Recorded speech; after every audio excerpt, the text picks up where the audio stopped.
So I just want to welcome Laura. I heard about you on the Pod Network and we kind of emailed back and forth a while ago, and I got tips from you about how to integrate AI into my assignments, and I saw some things that you did that I really like. And then I was at a online workshop in, I don't remember when, December or something.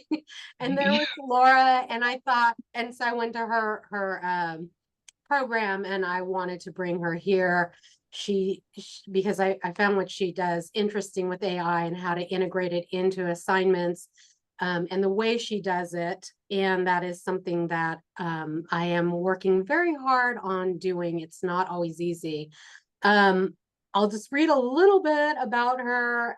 Laura obtained her PhD in English from Oklahoma State University in 2010, and she is a professor in English and technical writing at the University of Central Oklahoma, who has been exploring the impact of generative AI on writing classrooms. And she finds that when students are engaged in lessons, learning can happen organically, leading to more interesting class periods and longer term gains in understanding concepts. And she mixes her background in technical writing and her work with generative AI into all of her courses, bringing ideas of audience and clear communications into assignments. So I'm really happy to have you here, and I'm going to hand the mic to you, turn off my video, and finish eating my lunch. Enjoy your lunch. All right, let me go ahead and share my slides with you. And with any luck, all of the technology will work the way that it's supposed to. So I'm going to hope for that. Um, okay, so Claude and I wrote this title. I love using Claude as my large language model for help with things like titles and outlines and stuff like that. But aside from the title, that's the only text that Claude helped put together for this particular presentation. I put my website in the chat for you all if you're interested in looking at it. It has a whole bunch of just repository of information, as well as some Creative Commons files, which are some videos and some assignment sheets that I've put together and made public. And I will add to that as time goes on, as I get more things that I'm ready to add. All right. So I wanted to start kind of in a slightly different place this afternoon and say, all right, so what are some of the things that we've heard other people say about AI and why how we're going to deal with it? So we're just going to add white text to our instructions on our assignments. We're going to use AI detection tools so that we can catch all of the cheaters. We're going to turn back to blue books for everything. And I'm going to say no. That's actually not where I'm going with any of this. And it is not how I handle any of the things with my students. One of the things that we found with that adding white text to instructions for assignments is that as soon as professors started doing that, students were putting up videos on TikTok about how to get around it. And there are also issues with ADA accessibility. Screen readers will read that information off, and then people can see that it's there. So as we think about that, we want to make sure that we're not coming at it, I think, from the idea of catching all the cheaters. Yes, we've got students cheating, but what we're seeing from the numbers is that it's not really higher than it was before. It's just different than it was before.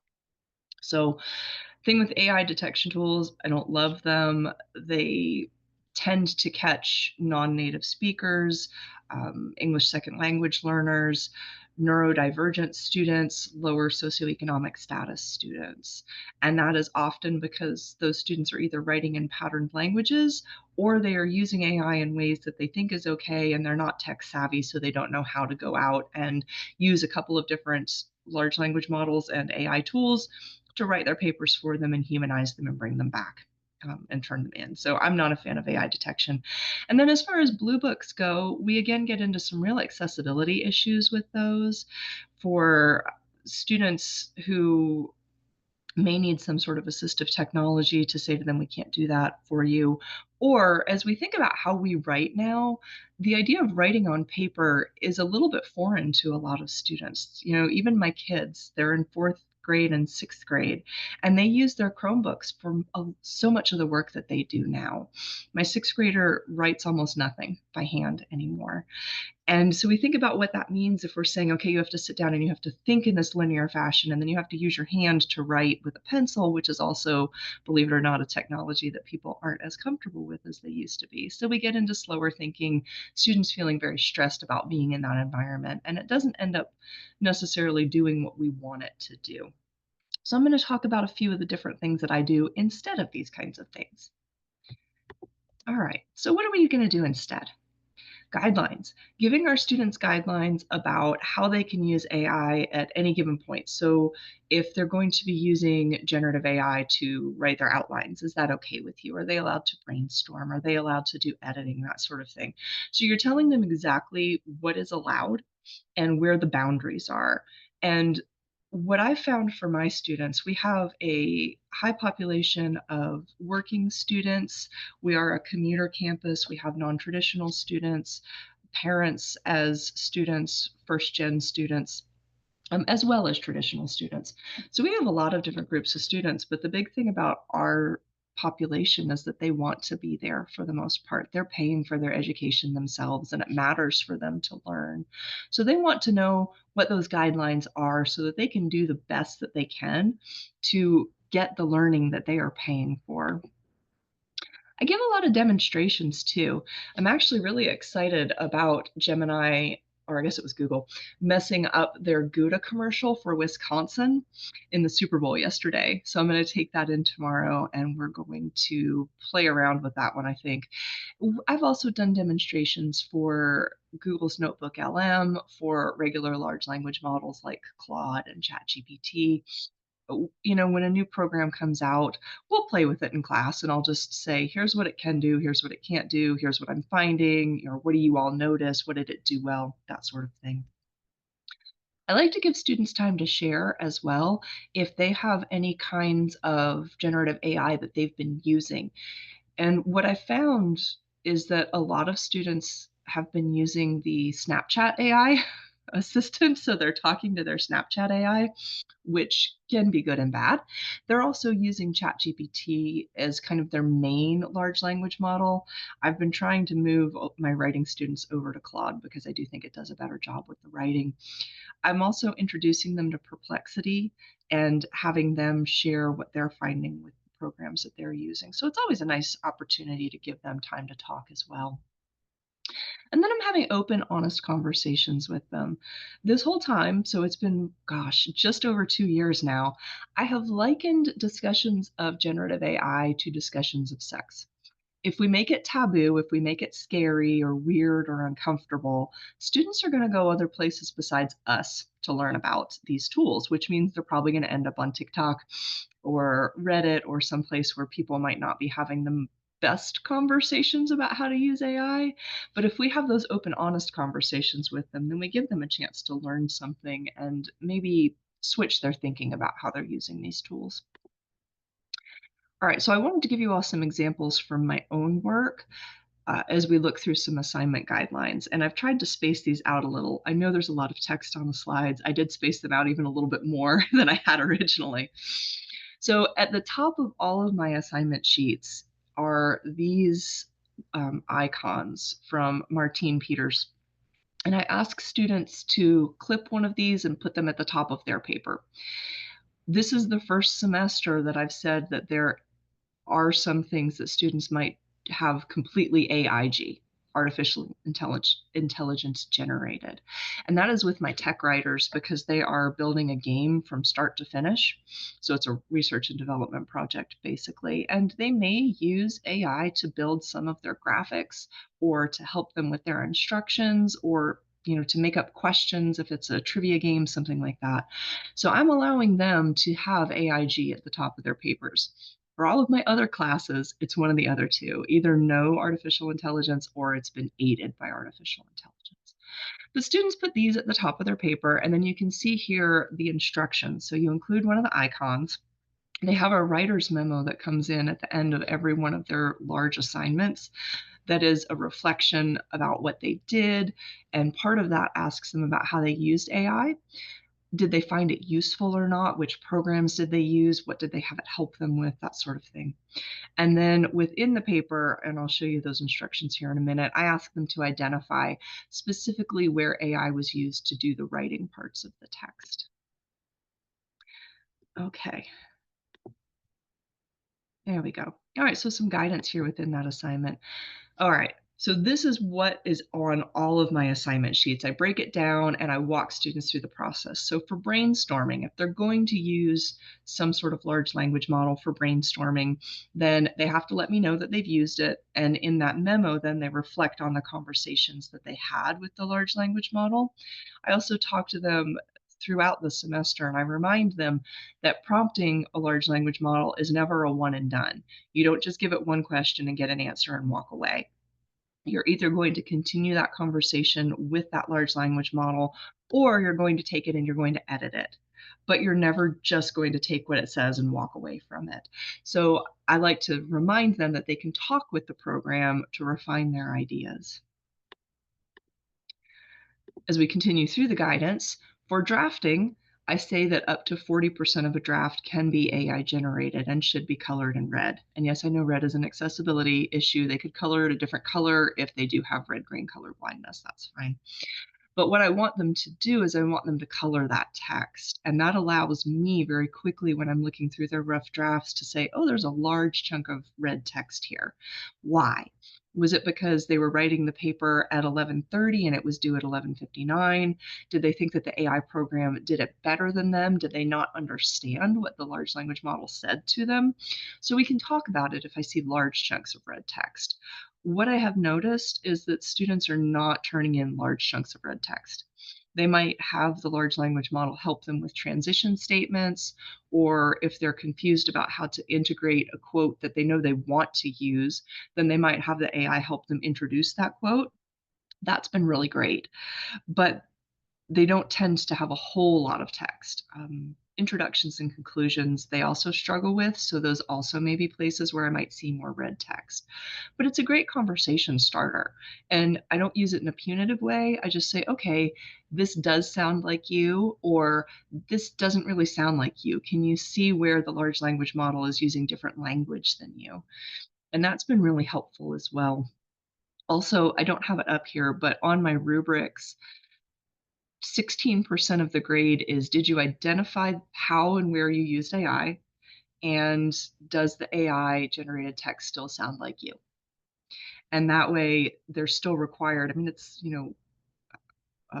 what, 16% of their grade. So it's over a letter grade. It's a letter grade and a half of whether they used it well or not. And I think that also helps because they can see how they're being graded on it and then use it better.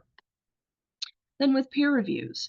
So I will say again, okay, if you want to use these large language models for your own writing, that's fine. And I give them some questions that they might ask the large language model. And I'm specific in it. And so we talk about how to give good prompts if they're trying to get feedback from the large language model. But I tell them not to put anybody else's work into any of the AI programs. And that is because I still want them to respect each other's intellectual property. I don't want AI to be giving them feedback. And part of it is also that I want them to read the papers and I want them to get the experience of giving peer review. There are questions that they have to answer very specifically, and I want them to do that and also, respecting everybody else's work. Then as we're thinking about that final draft, up to 15% of that final draft can be AI generated. And again, colored red. Most of the time, by the time they get to the final draft, I see 3 or 4 sentences in a 4-page paper. So I'm pretty pleased with that. That shows me that wherever they have used AI, they have at least gone through and edited most of it because they felt like they needed to switch it at least for their own voices. All right, here's something that may not be familiar if you haven't heard me talk before, annotated PDFs. For all of my assignments, if they're using sources, and almost all of my assignments require sources of some kind, I ask them to annotate the PDFs. So they go out to whatever website it is, and then they print the article, and then they use the comments feature Okay, it's not there. They use the comments feature to go through and make comments about how they've used this particular idea or what led them this, there, and that. So that makes sure that all of their sources are real. I don't have to go and check their sources. If there's not an annotated PDF attached with the assignment, then that source, why are they using it? What happened there? So this is part of their grade as well.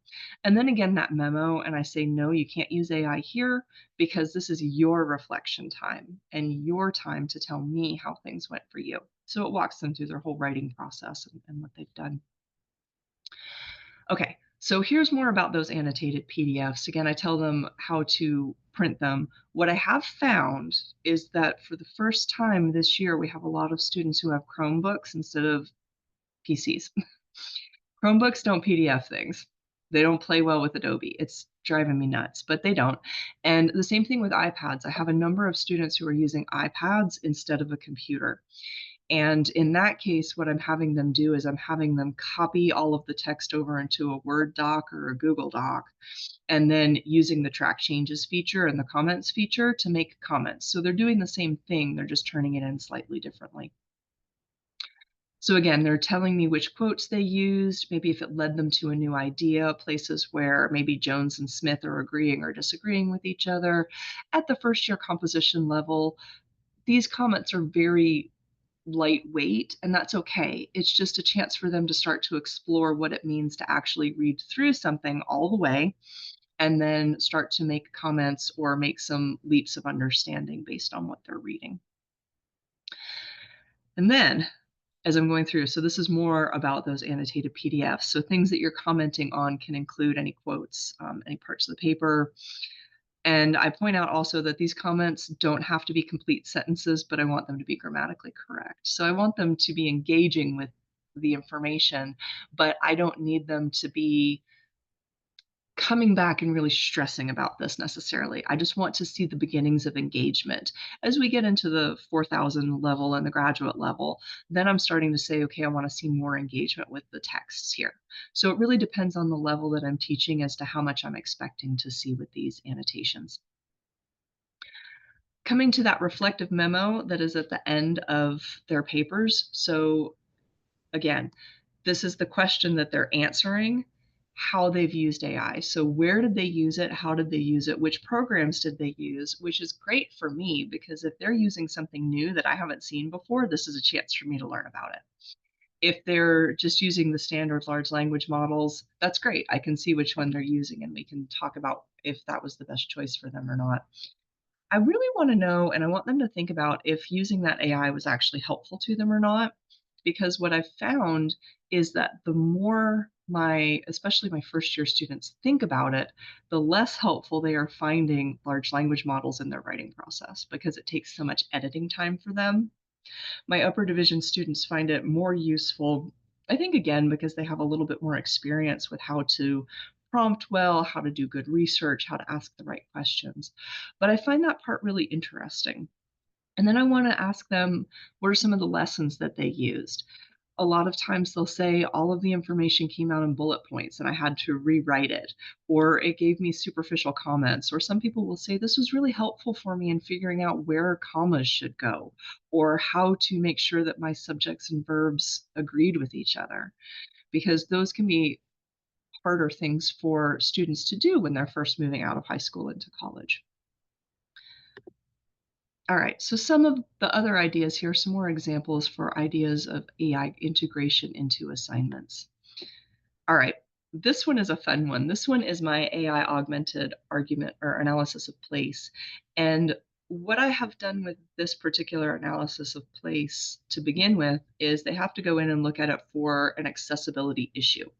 So how accessible is this place that they're going based on the disability that they're looking at? And they can choose physical disabilities, they can choose neurodivergence, they can choose auditory processing, whatever they want to choose. But then they go into that space and they look at it and they try and analyze how well it works for somebody with this particular concern and how it might be changed. Now that ChatGPT allows you to interact in pretty much real time. You can take pictures if you have the pro version for sure. I know you can do videos. I don't know if you can right now with the regular version. But you can go in and you can take pictures and you can say, what are you seeing about the accessibility of this space if I was in a wheelchair? And I wanted students to play with that AI as well as their own thoughts. Sadly, most of my students chose not to use the AI in this particular assignment. I didn't force them to, I gave them the opportunity to. The few students who didn't find all that much different from what they were already noticing, which could either be good or bad, depending on whether you think about were they really noticing these things because they had somebody in their life who was already dealing with this situation, or was it just that the AI didn't give them very good information? um, but we can do things like that. So we're adding an AI into this space where they're already writing about things, and then they're comparing what they found with what the AI gave them. Another one that I do is a research paper, and this one is one that I run in my first semester, so my Comp 1 class. It's a 5-week project, and it's a group project. And they're doing a rhetorical analysis on the output of the large language model. So I assign them to one of the big four: ChatGPT, Claude, Gemini, and Copilot. I just have to think a minute. And each group gets to work with their chosen large language model. They get to pick their research question, and then they have to interact with the model at least 5 times per person so that they can start to get a feel for a lot of different things. So their questions, prompting, and analysis should be about the large language model that they're using. They can use another large language model if they want to augment the work.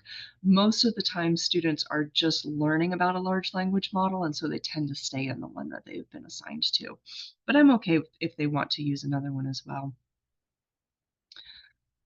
So part one of this assignment, I talk about this in a couple of different ways. So they're looking at that rhetorical analysis, and it's the rhetorical analysis I'm interested in. I'm not necessarily interested in how fact-based the information is or how interesting it is. I'm looking at ethos, pathos, and logos. So how are we using the rhetorical triangle?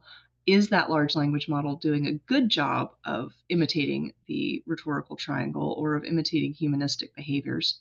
I'm also interested in how the information is being processed. So do we have a lot of bullet points? Do we have a lot of short sentences? What exactly is going on here?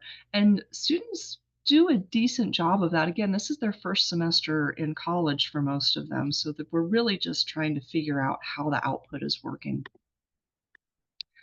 And then they have a reflection on what they learned. So the reflection is different from the rhetorical analysis. The rhetorical analysis is, this is the data that I found. These are the words that were repeated. This is how the information was put out.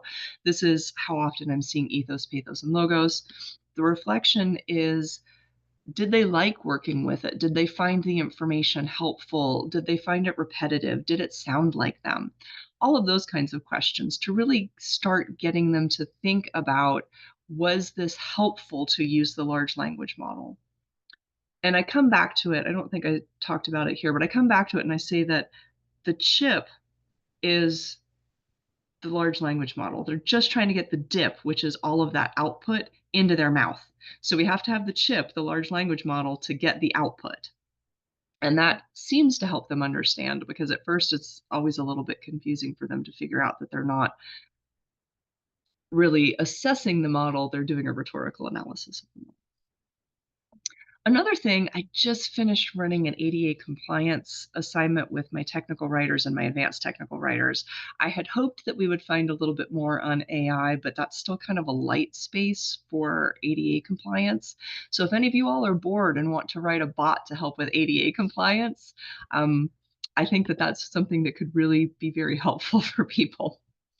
But what we found is that with large language models, they can help write alt text captions. So sometimes it can be hard for people to look at a picture and figure out what somebody using a screen reader might want to get out of that picture. Instead of just saying it's a dog with a bow tie, well, is that dog in a wedding? Is that dog just hanging out in a park? Like, what is the context for it? So the large language model can help with that. I also had them all build videos with captions. And most of them uploaded to YouTube because I find that one to be really easy to use. YouTube builds the captions for you, but it doesn't put in any capitalization or punctuation, and it misspells things like our university name, my name.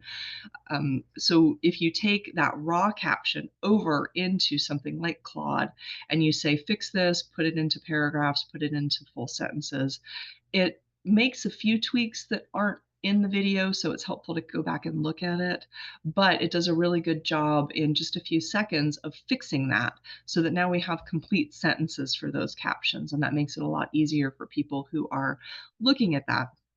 I watch almost all of my videos with closed caption on because I'm often watching them early in the morning or when my kids are sleeping, and I need to be able to watch them in a quiet space. Brainstorming ideas to help make information more accessible in print form is a fun one. And one of the ones that I've seen people use is Google's Notebook LM. So you can take your poster presentation for a conference, or you can take your conference presentation and you can say, okay, I need to build a podcast out of this, or I want to build a handout off of this to give to people as well. Or what should I put in a presentation where I'm speaking? So what should my transcript be about this particular presentation? And those kind of things are really helpful too, which is very nice to be able to do. One of the people who I worked with, um, I just finished a micro credential, a 3-part micro credential on digital accessibility. And so he's using Google Notebook LM to do his work when he goes to do presentations on accessibility. So I think that's really cool. All right, so what have student reactions been like? Okay, they've been mostly positive from most students.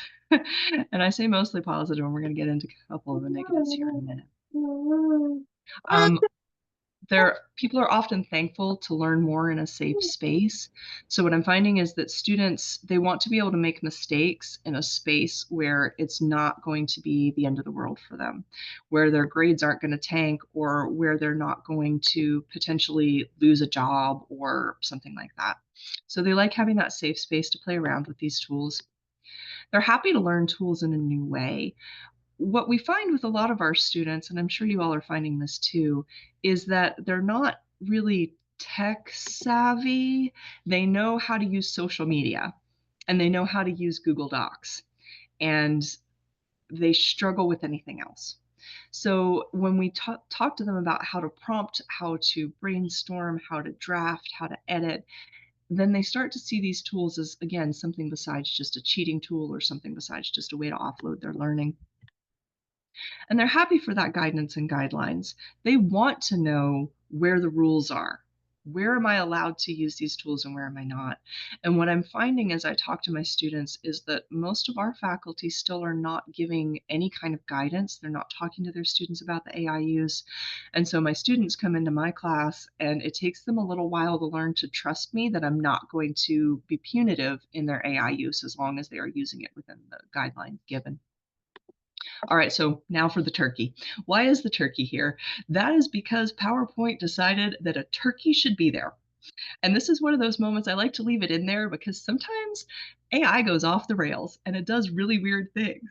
And I think it's really important. I have no idea what a turkey has to do, probably thankful. It probably thought that the word thankful, Thanksgiving, turkey, that was what it really grabbed onto for that. So anyway, I like to leave those mistakes in here because I think that they're funny and they're worth talking about. All right, so some of the negative responses. Some students feel like it kills their creativity, especially my creative writing students, my art and music students, where they're sitting there going, my writing and my creativity is me. It's what I do. And if I offload this to AI, I feel like I'm losing some of my creativity in some way. I have seen some students who are super users say things like, I use AI so much now that I don't remember how to think on my own. And I feel bad for them because I feel like there's a time and a place for everything. And if we're offloading that much of our work, then we're just doing ourselves harm in the long run. Hurts their ability to do their work on their own. So we already have students who look at that blinking cursor on the blank screen and they have high anxiety. they're freaking out, they don't know what to write. And in that case, sometimes large language models can be a real help because it moves them beyond their anxiety. But in other cases, if they turn to the large language model every time they experience any discomfort, then they may actually not be learning anything except how to turn to the AI.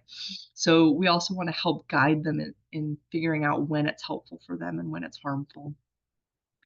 Some students are very particularly concerned about how it's built on stolen material. And I find this to be, again, more so the case in painting, photography, art types of students. The music students, not so much so far, but that's been really interesting to hear where some students have almost a visceral reaction and frustration that they do not want to use it. So aside from just a very few places within any of my classes, I do not require students to use AI. I give them the option to use it if they want to. And then some students feel like nothing good can come from AI. They are the ones who they're sitting here going, AI is going to kill us all. The Terminator is going to come. Skynet's going to come. We're just going to all be AI bots and none of us are going to have jobs. So some of them just really hate it. There are also people who have concerns about the environmental effects, although as we continue to watch that shifting, it seems like some of these data centers aren't as bad as they originally were because the processing is getting better. So we kind of have to pay attention to those things as well. My response is here, use it if it makes sense for you. Don't use it if it doesn't. But if there are places where it makes sense for you, especially if you have reports that you have to write, maybe to your chair or your dean or your provost, write those reports with AI if it makes sense to do it. Because a lot of the time, we don't know what we're doing. We can put in our calendar and we can say, these are all the events that I went to. Write me a, annual review letter about all of the events that I did, whatever. And then you want to go back in and tweak it so that it doesn't sound like you were weird in some way, because sometimes these large language models, again, they miss the point, and they don't get things right.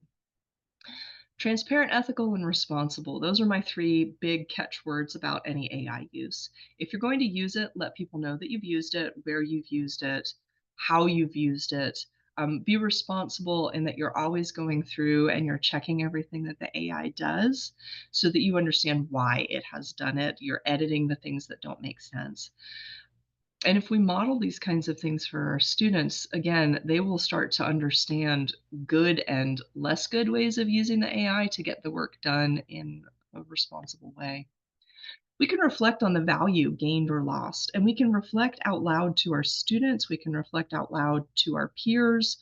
And I think that's part of the conversation as well, because sometimes we'll get administrators who are really gung ho about using AI. They want everybody to use it because now they can go from having a 25-person writing class to having a 50-person writing class.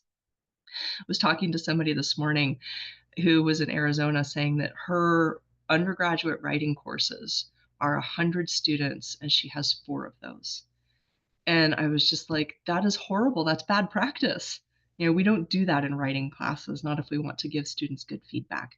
So sometimes as we reflect and we can say, I feel like what AI was helping me with here was actually making my life harder and not better.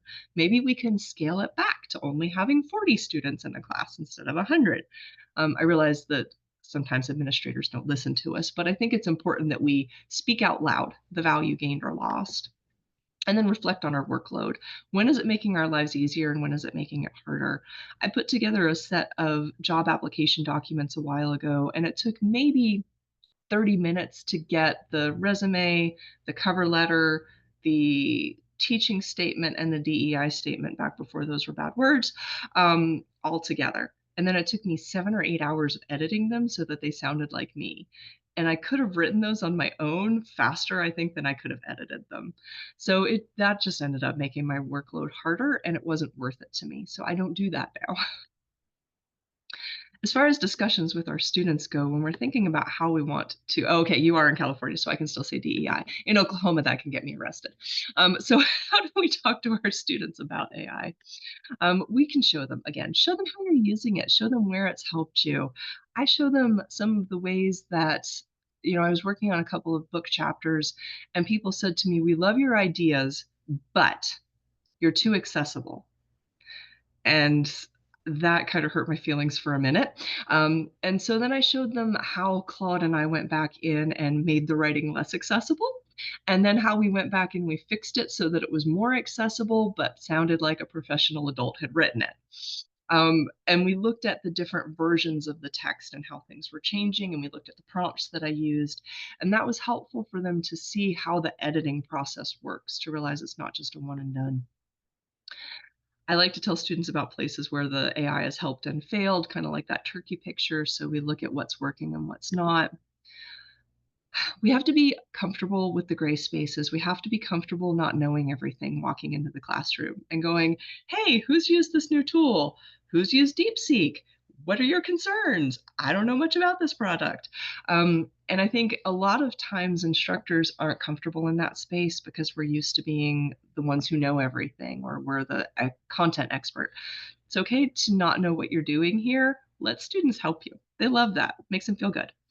Um, they feel special, or they feel seen, they feel heard, they feel part of the whole process when they are talking to you about how they are using AI and they're teaching you something new. So, just a real quick recap: tell students where and when AI use is okay or not. Model that good use to students so that they understand. Don't force students to use it too often or at all. Offer options, like with the accessibility assignment. If students don't have access to a smartphone, what is their other option? How can they do this without access to a smartphone? And then respect where students are in their AI journey. Don't make fun of them if they won't use it. Don't make fun of them if they are super users. Ask them for their reasons, their why. Ask them what programs they are and aren't comfortable using. But, talk with them about it and make it a conversation rather than a lecture. All right, and now I'm going to ask for questions. We've got about 20 minutes, I think, for question time. I tried to leave enough time for lots of good conversation. So, what you got? I'm curious, like right now I'm teaching online classes, well, one online class. And I do talk to them about AI, but it's harder. I am using a tool that allows them to go in and get feedback on stuff, and I need to use it more, but it doesn't write anything for them. And I really like Mhm, it. But what I'm also realizing is that they still need the person, like a tutor, to help them mhm. understand the feedback, or me, like how do we, and that's sort of the next step. But how have you gone about this in an online class? What works, or do you have ideas about it if you don't teach online? I teach online over the summers, and that's it, because otherwise online is not my strong suit. I'm going to be using a new product over the summer that Adobe has put out. They're giving me a free trial to try it with my summer class. Um, I think giving students the space to meet with me. All of our online courses are asynchronous. We are not allowed to have Yeah. synchronous Zoom online, which is frustrating because I would love to do synchronous classes, except for the black boxes. That's annoying. But having students have that space to talk to me about the AI feedback, or even using it as part of their grade. So looking at their chat logs, how did they interact with it, and saying, okay, these were some really good questions. I see you got some strong feedback here. What if we tweaked these questions for next time so that maybe you got different feedback? So you might use those chat logs as a way to see how students are engaging with the AI programs. Yeah, I do have one project where where I let them go out and they get to use ChatGPT and Perplexity to find research, and I'm Mhm, having them compare it to library databases just using mhm, Google. So it's a three-part, more of a mhm, metacognitive, mhm, reflective, maybe, just to kind of look at it. And I need to teach them how to download their chats so that I can see them. Because I think mhm. sometimes they put in one, but sometimes I feel like if I help them more with prompt engineering, then I'm teaching them how to cheat. I hate saying that, but my brain still goes there a little bit. Yeah, and I think for me with online classes, there's only so much that I can do right now. I don't think that there is a way to AI proof things. I think we can make it less appealing. And that's kind of what I've done with requiring them to show me where they're using it, talk to me about how they're using it, reflect on how it worked. So yes, they can use it, but then there are more steps that they have to go through. I've also switched to, instead of discussion boards for some of the questions, I use H5P assignments. I don't know if you all have access to that. I know it's in Canvas and it's in D2L. Um, but it allows me to build crossword puzzles or drop and drag or something like that. So instead of having discussion boards where they can just copy and paste the AI answers straight into it, they're having to do activities, and they get to do those activities over and over again until they get the grade that they want, so that they are engaging with the material. The point is to engage with the material. Um, and that's been really helpful for me as well, just in kind of doing something that's a little bit different and a little bit harder for AI to accomplish. What other questions?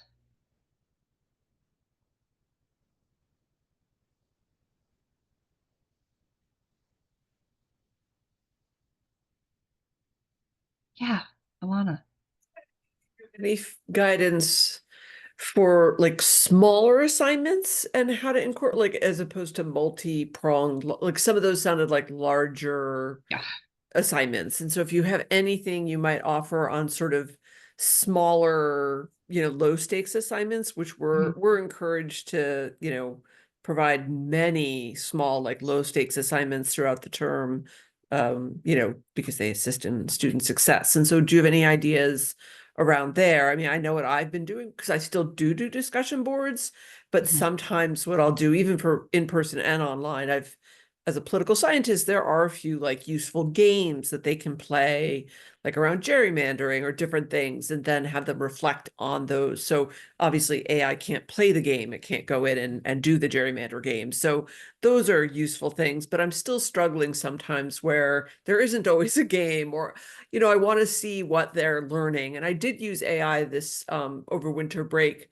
I found AI Claude, I like Claude, right? Very Mhm. useful for helping it write AI proof prompts, right? So I Mhm. started using AI to help me write prompts that were, I used to basically ask Claude, like, please write me a, prompt for an intro level, blah, blah, blah class for a 250 word short essay that would be AI resistant or AI immune.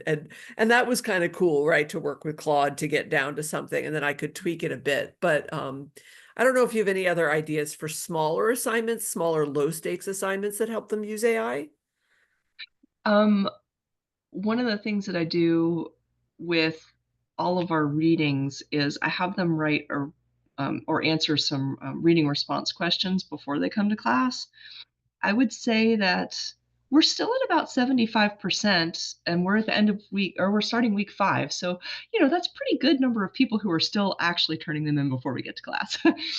I ask them not to use AI there, but what I also do is they use those reading response questions as the catalyst for their discussions in class.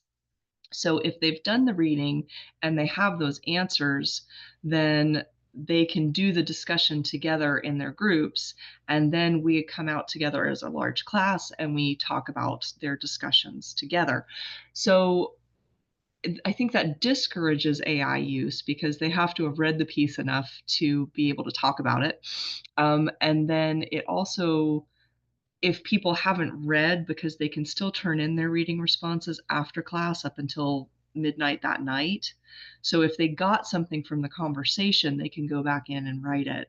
So it's lower stakes, and I give that space for the oops, I didn't have time to read it.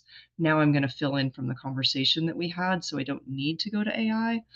Um, but yeah, I have things due almost every single class period because I am very big on that low stakes. Here's 10 points, here's 10 points, because I want students to have the opportunity to also fail upwards. I try and encourage failing upwards. Also, a very adorable puppy. I hope that answered your question. Yeah, Darby, good to meet you. What other questions?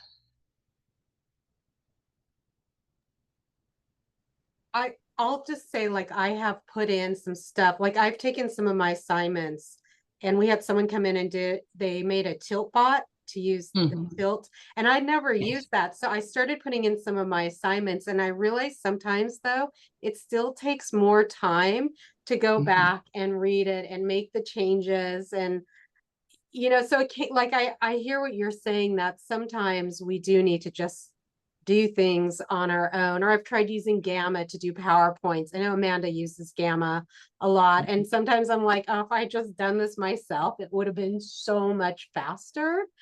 Um, so I totally feel you there. But Amanda, I'm going to ask you a question. So, if you use Gamma a lot, has it gotten better on ADA compliance? Because one of the reasons I stopped using it is I might get 10 slides with 400 ADA compliance errors that needed to be fixed. I paid for the pro version, and so like Okay. creating alt tags has been great. I have to go in and edit some of them. Mhm. I'm trying to think how I usually out because I'll download it into a format. Um, You'll have to check them and Okay. see what it is. I don't remember having 400 errors, but I'm probably being called out right now that I haven't checked it as diligently as I should. So that is a good thing for me to be much more conscious of. But I do know that I can change the alt text a lot easier in the pro Okay. version, and that I've been consistent with. But and then the Yeah. heading level structure, it seems to be the same when I export it to PDF. Oh, good.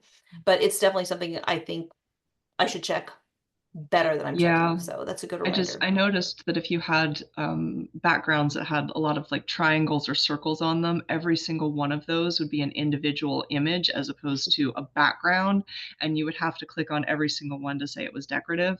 So yeah, with the amount Yeah. of time it was taking me to fix Gamma, it wasn't worth my time. And I don't know if like in the pro, because I've made it so I've created a theme that is Nice. more simple. So there's no overlapping. It's just Mhm. heading and the images on the side. So that might be perhaps the Okay. difference.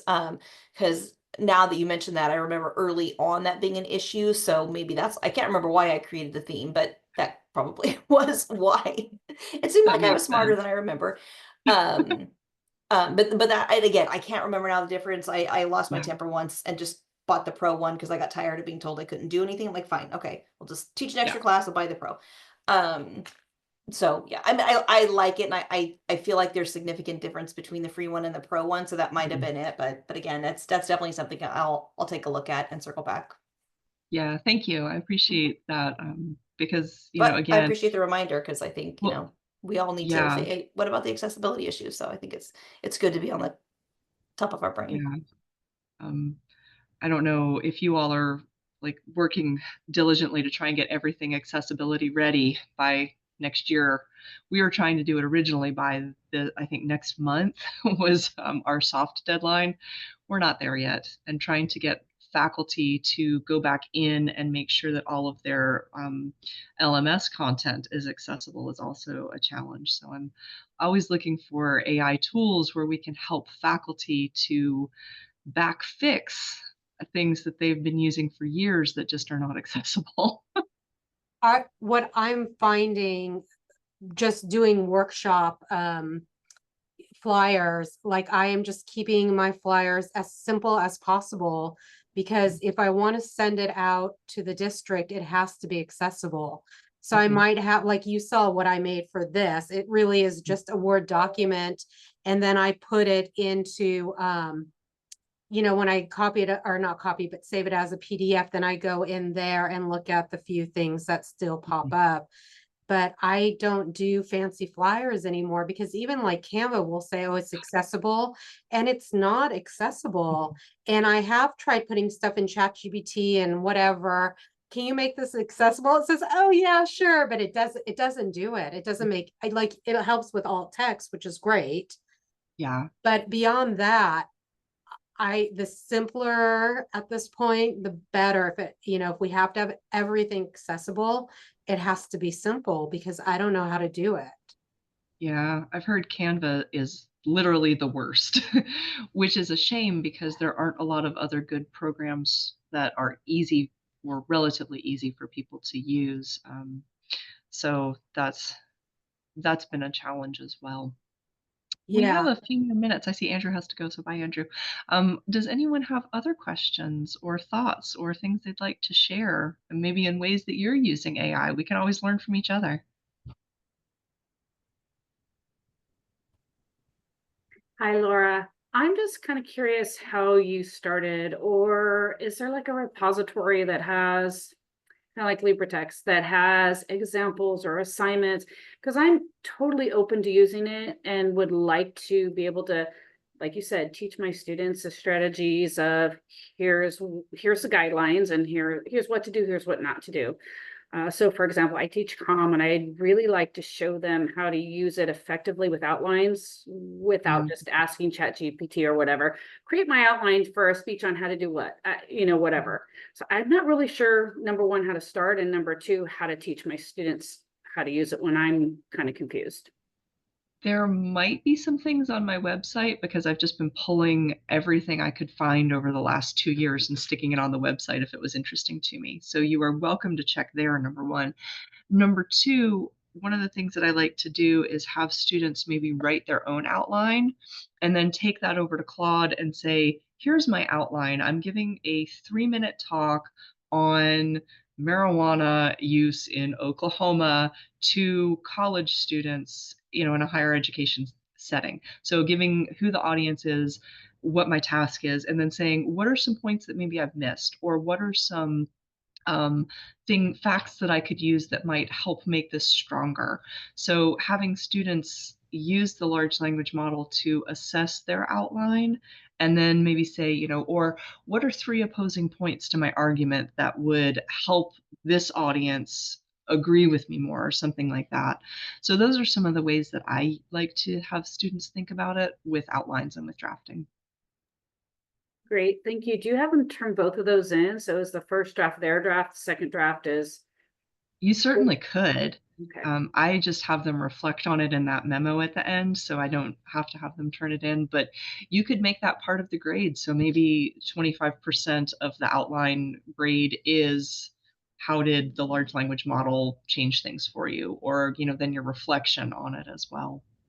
Great, thank you. I did take notes on brainstorming, drafting, all of those things, and I like the idea of them using, the highlight to show what and why in the memo section. So I'm not this semester, but I'm going to try to incorporate it, maybe even for my late term 9-week classes. So thank you so much. Oh, wonderful.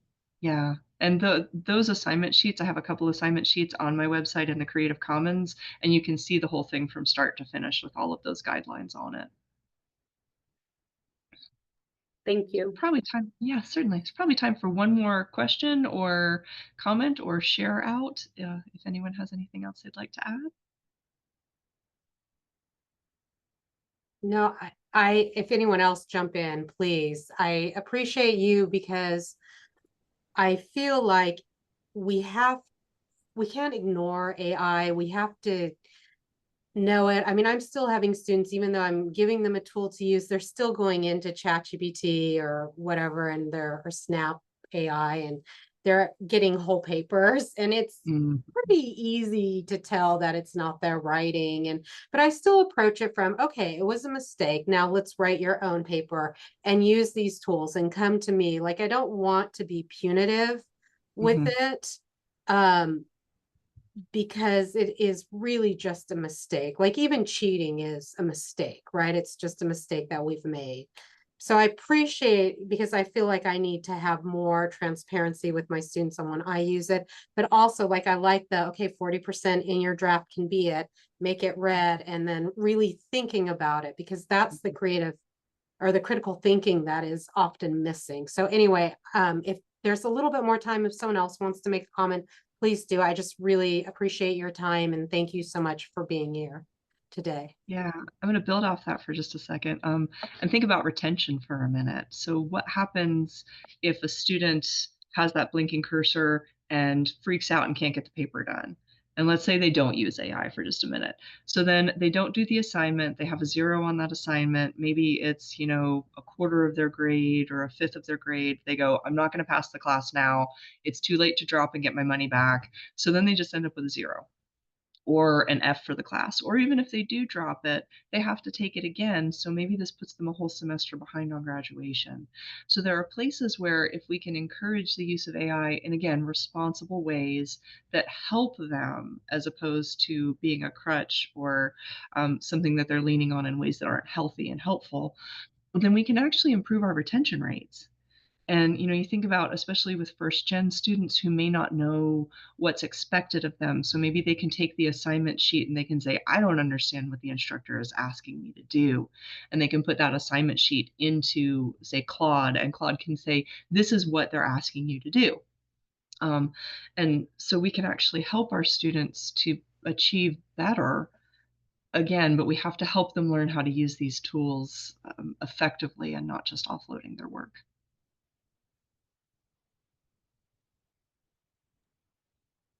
That's great. Anyone else? One last comment?